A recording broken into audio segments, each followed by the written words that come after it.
In the late summer of 2015, Europe faced a situation it hadn't seen in many, many years. Thousands of people every single day were showing up at its borders. They were running away from war, from being treated badly, and from really tough poverty in their home countries. A lot of these folks were trying to get to Germany, a country they saw as a safe and hopeful place. Things got really bad in Hungary, where the people in charge had a hard time dealing with the huge number of people seeking safety who were stuck in temporary camps and at train stations. The situation was getting worse fast, causing a big human problem right in the middle of Europe. The old rules for Europe, called the Dublin Regulation, said that people seeking safety had to ask for help in the first European Union country they entered. But this system was breaking down because there were just too many people. It put too much pressure on countries like Greece and Italy. With this huge problem, Germany's leader, Angela Merkel, made a choice that would be remembered as a big part of her time in charge and change her country for the next 10 years. On September 4, 2015, after talking with Austria, she said that Germany would let in the people seeking safety who were stuck in Hungary. She paused the Dublin Regulation for people from Syria, basically inviting them to find safety in Germany. This wasn't an easy decision. It was a response to a serious need to help people. Merkel's famous words, "Wir schaffen das," which means "we can do this," became a rallying cry for many Germans who volunteered to help. But it also caused a lot of arguments for those who were worried about what would happen with so many new people coming in. The decision was based on Germany's main law, the Grundgesetz, which says people who are treated badly for their beliefs have a right to safety. This legal and moral reason, which came from Germany's own difficult past in the 1900s, was very important in how the government reacted. Pictures shown around the world showed tired families being cheered, given food and water at Munich's main train station. Volunteers set up welcoming groups, collected donations, and taught language classes. This first wave of support, often called the Willkommenskultur or welcome culture, showed a side of Germany that was open, kind, and ready to act. For many, it was a time when the country felt very united. However, this kind act immediately brought up questions and growing worries. How many people would actually come? How would Germany manage to give everyone a place to live, food, and help them fit in? What would be the long-term effects on the economy, how people get along, and the political situation? Critics were concerned that the open-door policy was an open invitation that would use up too many of the country's resources and systems. They argued that the government had lost control of the situation.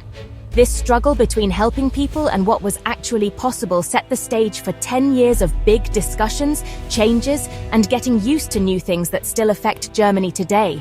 10 years after that important decision was made. The scale of the migration to Germany in the years following 2015 was immense.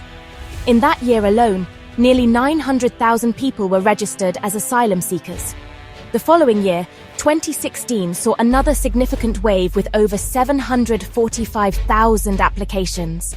While the numbers have decreased significantly since then, the total number of people who have sought asylum in Germany over the past decade has exceeded 2 million. This influx represents the largest movement of people into the country in such a short period since the end of the Second World War. The numbers themselves tell a story of a nation undergoing a rapid and profound demographic shift, one that presented both enormous challenges and unforeseen opportunities for German society and its institutions at every level. The majority of these newcomers came from just a few countries ravaged by conflict and instability. The largest single group, by a significant margin, were Syrians fleeing a brutal civil war that had destroyed their homes and cities. They accounted for a substantial portion of the arrivals in 2015 and 2016. Another large group came from Afghanistan, a country plagued by decades of war and insurgency. People from Iraq, escaping the violence and chaos following the rise of the Islamic State, also sought safety in Germany. In addition to these three main groups, smaller but significant numbers of people arrived from Eritrea, Somalia, Iran, and several Balkan countries, each with their own unique stories of hardship and hope for a better, more secure future. The journeys these individuals undertook were often long, dangerous, and incredibly arduous. The most prominent path was the so-called Balkan route. This route typically started with a perilous sea crossing from Turkey to the Greek islands. From there, people would travel north through North Macedonia, Serbia, and Hungary, often walking for hundreds of kilometers. They faced harsh weather, exploitation by smugglers, and uncertain border crossings. Another major route was the Central Mediterranean route, an even more dangerous sea journey from Libya or Egypt to Italy. Thousands of people lost their lives attempting these crossings, turning the Mediterranean Sea into a graveyard. These treacherous routes highlighted the desperation driving people to leave their homes. Understanding these numbers and origins is crucial to grasping the complexity of the situation Germany faced. It was not a uniform group of people who arrived, but a diverse collection of individuals from different cultures, educational backgrounds, and life experiences. Some were highly educated professionals, while others had little formal schooling. Some were young single men, while others arrived with their entire families. This diversity meant that there could be no one-size-fits-all approach to integration. The German government, along with local communities and civil society organizations, had to develop a multifaceted strategy to address the varied needs of this new population. A task that has proven to be one of the most significant domestic policy challenges of the 21st century. Upon their arrival in Germany, the refugees were not free to choose where they wanted to live. The government implemented a distribution system known as the Königsteiner Schlüssel, or Königstein Key. This formula determines how asylum seekers are allocated across Germany's 16 federal states. The system is based on two main factors: a state's tax revenue, which accounts for 2/3 of the calculation, and its population size, which makes up the remaining 1/3. This method was designed to ensure a fair distribution of the financial and logistical burden across the country. As a result, the most populous and economically strong states, such as North Rhine-Westphalia, Bavaria, and Baden-Württemberg, received the largest numbers of new arrivals. This systematic distribution meant that refugees were settled in all corners of Germany, from large metropolitan centers to small rural towns. Major cities like Berlin, Hamburg, Cologne, and Munich became home to significant refugee populations. In these urban areas, newcomers often found themselves in diverse, multicultural neighborhoods where support networks and specialized services were more readily available. However, many were also sent to smaller towns and villages in regions like Brandenburg in the east or Schleswig-Holstein in the north. This dispersal brought the reality of global migration directly to communities that had previously been very homogeneous, creating new dynamics and sometimes leading to friction, but also to new opportunities for cultural exchange. Initially, most asylum seekers were housed in temporary emergency shelters. These included repurposed sports halls, former army barracks, and even large tent cities. These facilities were a necessary short-term solution to provide basic shelter, but they were often crowded and lacked privacy, leading to tensions and difficult living conditions. Over time, as the initial crisis subsided, authorities worked to move people into more permanent housing. Many were placed in shared apartments or dedicated housing projects. The search for affordable housing, however, remains one of the biggest challenges for refugees as they compete with local residents in an already strained housing market, particularly in the major cities where demand far outstrips supply. A decade later, the settlement patterns have become more established. While the initial distribution was mandatory, after receiving a protected status, refugees have more freedom to move. Many have chosen to relocate to larger cities where they have better job prospects and can join existing communities of people from their home countries. This has led to the growth of vibrant diaspora communities in cities like Berlin, where neighborhoods like Neukölln have become centers for Syrian culture and enterprise. This secondary migration creates new social hubs, but also concentrates the challenges of integration in specific urban areas, placing additional pressure on local schools, healthcare systems, and social services. To understand the impact of the migration wave, it is essential to look at the demographic profile of those who arrived. The population of newcomers was significantly younger than the German population. A large majority of asylum seekers who came between 2015 and today were under the age of 30. This youthfulness presented a stark contrast to Germany's aging society, where low birth rates and increasing life expectancy have created concerns about the workforce and pension system. From an economic perspective, this influx of young people was seen as a potential demographic dividend, an opportunity to rejuvenate the labor market and secure long-term prosperity, provided they could be successfully integrated. In terms of gender, there was a noticeable imbalance, particularly in the initial years. A majority of early arrivals were men. In 2015, approximately 2/3 of asylum applicants were male. Many traveled alone, undertaking dangerous journeys with hopes of bringing families through legal reunification programs. This gender imbalance created specific social dynamics and challenges within refugee communities and with the host society. Over subsequent years, as family reunification took effect, the gender ratio became more balanced, with women and children joining husbands and fathers. The family structure of new arrivals was varied. While many single men made the journey, families also sought refuge in Germany. These families often included young children who had experienced trauma of war and displacement. Their needs included housing and access to education and psychological support. German schools and kindergartens faced accommodating thousands of new children, many who didn't speak German and required specialized support. This strained the education system, but enriched classrooms with new cultures, forcing adaptation toward inclusivity. Educational and professional backgrounds reveal a diverse picture. Contrary to stereotypes, many refugees, particularly from Syria, came with good qualifications and professional skills. Studies showed many completed secondary or tertiary education.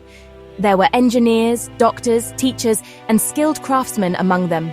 However, many also had low formal education and lacked specific job skills, making labor market entry difficult.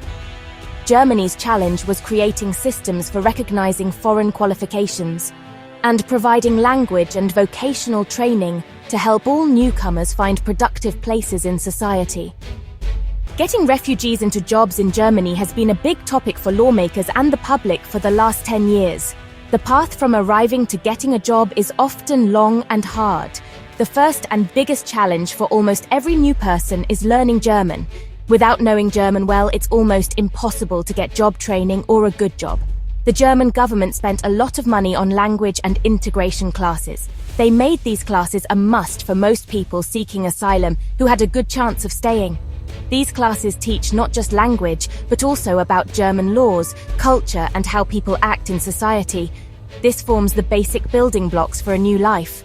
Once they know enough German, the next step is often to find a job or get more training. By 2025, 10 years after the peak of the crisis, the job numbers show a mixed but mostly good trend. According to new numbers from the Federal Employment Agency, more than half of the refugees who came since 2015 now have jobs. This is a big win, especially when you think about all the problems they face. Things like not knowing people locally, the tough process of getting their foreign education recognized, and possible unfair treatment. Many have found jobs in areas that need a lot of workers, like shipping, hotels, care services, and building. But if you look closer at the numbers, you see important details. There's a big difference in how many men and women have jobs. Refugee men have found work much more often than refugee women. This difference can be because of a few things. Many women came later through family reunion and are often the main people taking care of their children. This makes it hard to go to full-time language classes or get a job. Cultural rules and different ideas about women's roles in the workplace also play a part. Special programs have been set up to help refugee women get jobs, but getting past these big problems and cultural hurdles is still a tough challenge for how we help people fit in. Even with the good things that have happened, not having a job is still much higher among refugees than among people born in Germany. A lot of those who do have jobs are in low-paying or unsure jobs, often working through temporary agencies. While these jobs are an important first step into the job market and give them money, the long-term goal is to help more refugees get stable, skilled jobs that match what they can do. This means we need to keep putting money into job training, recognizing their skills, and programs where experienced people guide them. Getting refugees into the economy isn't a quick sprint, but a long race. How well it works out will be a key part of how well Germany's society sticks together in the years to come. The financial implications of accepting and integrating over 2 million people have been substantial for Germany. In the years immediately following 2015, the government allocated billions of euros to manage the influx. This public spending covered a wide range of needs. The most immediate costs were for housing, food, and healthcare for the asylum seekers. Billions were spent on building and running reception centers, providing social benefits to those awaiting a decision, and ensuring everyone had access to medical care. These expenditures placed a significant strain on the federal budget, as well as on the finances of states and local municipalities, which are responsible for day-to-day implementation of integration policies.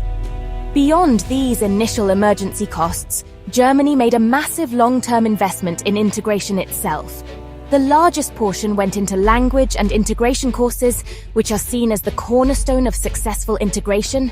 Additional funds were allocated to hire more teachers and social workers, to employment agencies for job training programs, and to various social projects for community cohesion.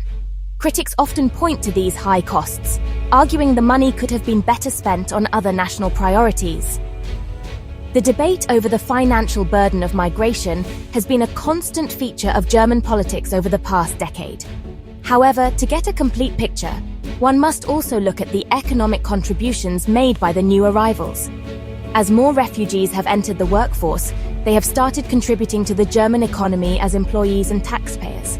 By 2025, with over half of working-age refugees employed, they are helping to fill labor shortages in key sectors. Many German companies, particularly in manufacturing and skilled trades, have been facing a demographic crunch with an aging workforce and lack of young trainees. For these companies, refugee workers have become an important part of the solution, helping to maintain production and services.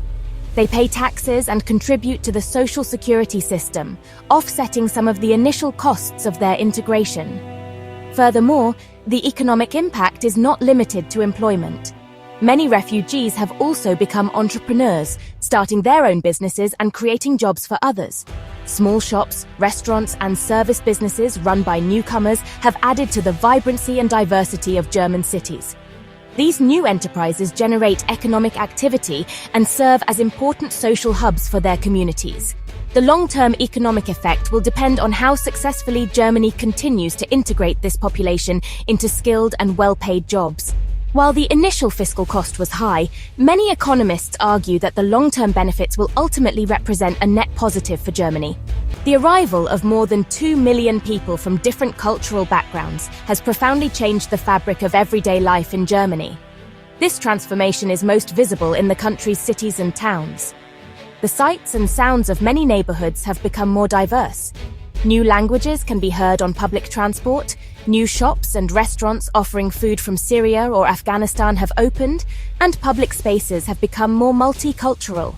For many Germans, particularly in larger cities, this increased diversity is seen as an enrichment, adding new perspectives and vitality to community life. It has broadened cultural horizons and created opportunities for new friendships and cross-cultural understanding. This rapid change has also brought significant challenges, particularly for public services. Schools, for instance, have been at the forefront of integration. They faced the immense task of educating tens of thousands of newly arrived children who did not speak German. To cope, schools created special welcome classes, or Willkommensklassen, to provide intensive language instruction before integrating the children into regular classes. This required hiring thousands of new teachers and support staff. While this has often been successful, it has also put a strain on resources, leading to larger class sizes and concerns among some parents about a potential decline in educational standards. The schoolyard has become a microcosm of both the successes and the difficulties of integration. Workplaces have also been transformed. As refugees enter the labor market, German companies have had to adapt to a more diverse workforce. This has meant developing new approaches to training, communication, and management.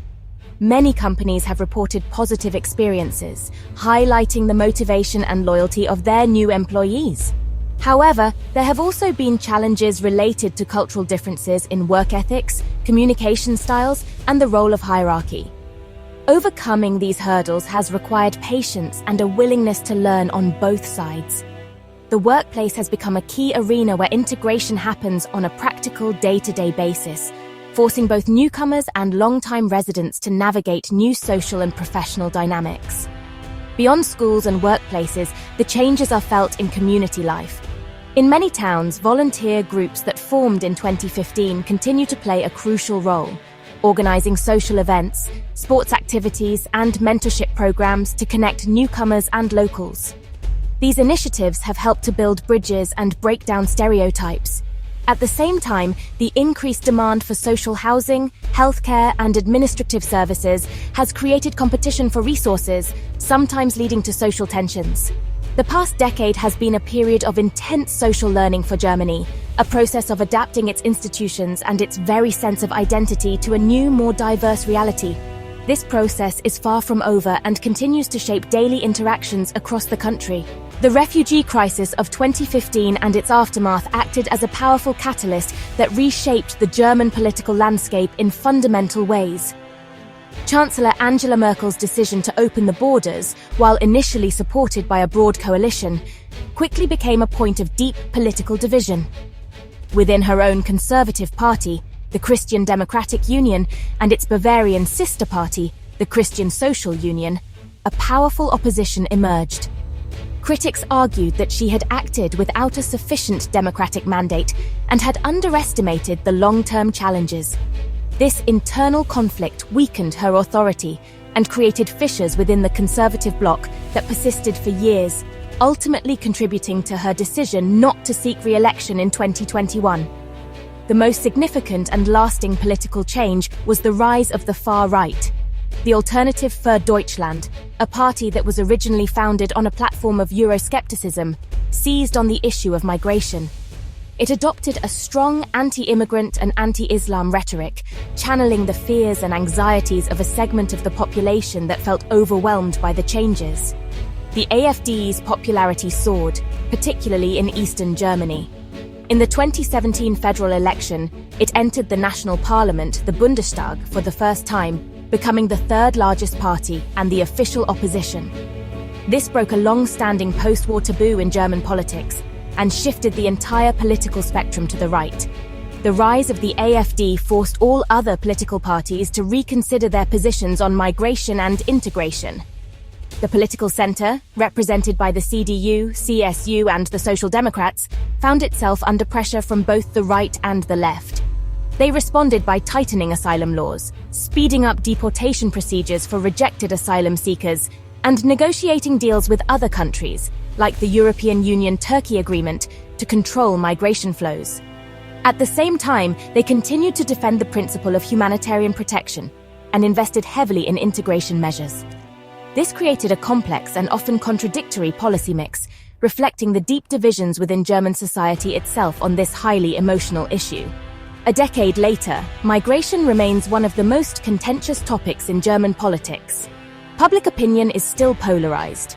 While a majority of Germans believe that the country has managed the situation relatively well, there is ongoing debate about the limits of Germany's capacity to take in more people, the effectiveness of integration policies, and the balance between security concerns and humanitarian obligations. The political climate has become more confrontational, and the consensus-oriented style of politics that characterized the Merkel era has given way to a more fragmented and polarized landscape. The decision of 2015 did not just change Germany's demography, it fundamentally altered its political DNA. 10 years on from the Wir schaffen das moment, a balanced assessment reveals a story of both remarkable successes and persistent challenges. On the positive side, Germany has demonstrated an impressive capacity for organization and humanitarian action. The country managed to provide shelter, food, and care for hundreds of thousands of people in a very short time. The initial wave of volunteerism from civil society was a powerful testament to the strength of German democracy and its commitment to human dignity. This welcome culture may have faded from the headlines, but thousands of volunteers remain active, providing crucial support for integration at the local level and building lasting personal connections that bridge cultural divides. One of the greatest successes lies in the economic sphere. The integration of more than 1 million refugees into the labor market within a decade is a significant achievement. This has helped to alleviate labor shortages in many industries and has contributed to Germany's economic growth. The influx of young people has also provided a partial answer to the country's demographic challenges, ensuring a new generation of workers and taxpayers. Furthermore, the arrival of so many newcomers has undeniably made Germany a more diverse and culturally rich country. The new foods, music, art, and perspectives have enriched German society, particularly in urban areas, fostering a more cosmopolitan and globally connected identity for many. However, the challenges that remain are substantial and complex. The integration process is far from complete. While many have found jobs, a large number are still dependent on social welfare, and many are stuck in low-wage employment with limited prospects for advancement. The educational attainment of many refugee children remains a concern, with language barriers and trauma hindering their progress. The search for affordable housing continues to be a major source of friction in many cities. These unresolved issues create a risk of social inequality and the emergence of parallel societies, where newcomers live largely separate from the host community, a scenario that German policymakers have always sought to avoid. Perhaps the most difficult challenge lies in the social and political realm. The polarization of German society over the issue of migration has not disappeared. The rise of the far-right AfD has introduced a level of political toxicity that was previously unknown in post-war Germany. Debates about identity, security, and the role of Islam in a predominantly Christian society continue to provoke strong emotions. Finding a sustainable consensus on future migration policy remains a difficult task. Balancing the country's humanitarian obligations with the legitimate concerns of its citizens about security, social cohesion, and the capacity of public services is the central challenge that will continue to define Germany's path for the foreseeable future. As Germany marks the 10th anniversary of the 2015 migration wave, the country finds itself at a crossroads. The emergency phase is long over, but the long-term process of integration is an ongoing reality that will shape the nation for generations. The central debate today is no longer about whether to help, but how to manage integration and future migration effectively. One key area of discussion revolves around the labor market.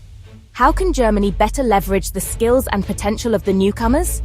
This involves streamlining the process for recognizing foreign professional qualifications, investing more in advanced language and vocational training, and combating discrimination in the hiring process to move people from precarious jobs to stable, skilled careers.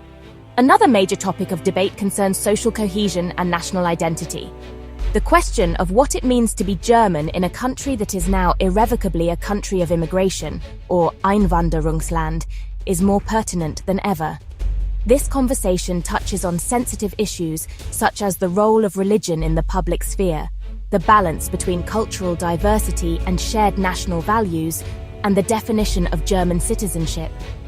Political discussions are increasingly focused on the concept of Leitkultur, or a guiding culture, and what obligations newcomers have to adapt to German societal norms.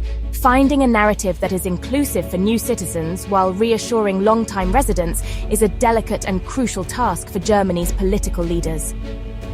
Looking ahead, Germany's future migration policy is likely to be a dual-track approach. On one hand, the government is working to create more legal pathways for skilled workers to immigrate, in order to address a growing shortage of qualified labor in an aging society. New laws have been passed to make it easier for companies to recruit talent from abroad.